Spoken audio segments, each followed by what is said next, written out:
Now, the fifth key element of on-page SEO is content writing. Now, I touched on this in the previous video, but it is absolutely essential to emphasize the imperative nature of producing high quality content for your site. So you've gone through the stages already of doing your keyword research, of optimizing different facets of your on-page, but there's no point in doing that at all unless you've produced high quality, relevant, related content for each of those pages and linked them up well within your website. But in terms of the content, how do you produce that content, and indeed how much content do you produce and in what format? Well, first of all, how do you produce the content? Well, a lot of people just farm out their content writing production to somewhere offshore or to some lowly person in the business that perhaps doesn't even know anything about the brand.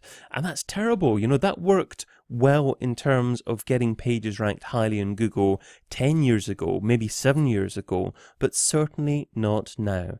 Because what you've got to have consistent high rankings is strong user signals. So what are user signals? User signals are when someone visits your web page, and what do they do after that? Do they go somewhere else in your site? Do they click on the back button? Or do they stay several minutes on the page that they landed on and devour the content? There are lots of ways that Google can actually determine whether or not a user stayed a reasonable amount of time on a web page, so that is part of Google's algorithm. Okay, in terms of quality of content, now I interviewed this lady Elisa Gabbert. She's the content marketing manager from WordStream. There she is on the WordStream website.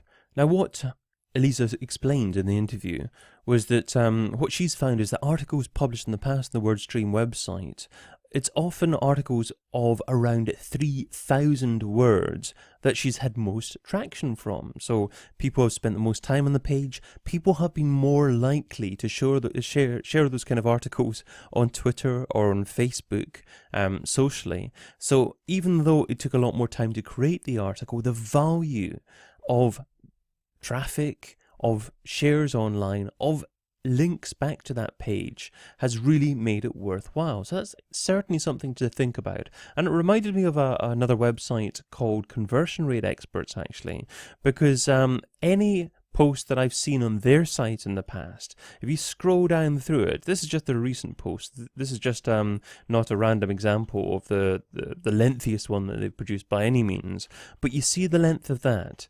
And what they're finding, obviously, is that the longer the article, as if it provides value, then the more likelihood that it's going to get shared online as well. And that's interesting. That's from a firm that obviously specialized in conversion rates. So that's something to think about in terms of content. You don't necessarily have to be publishing content all the time, every single day of the week. Much better off nowadays to be thinking about quality content very much relevant and very much authoritative compared with other content out there.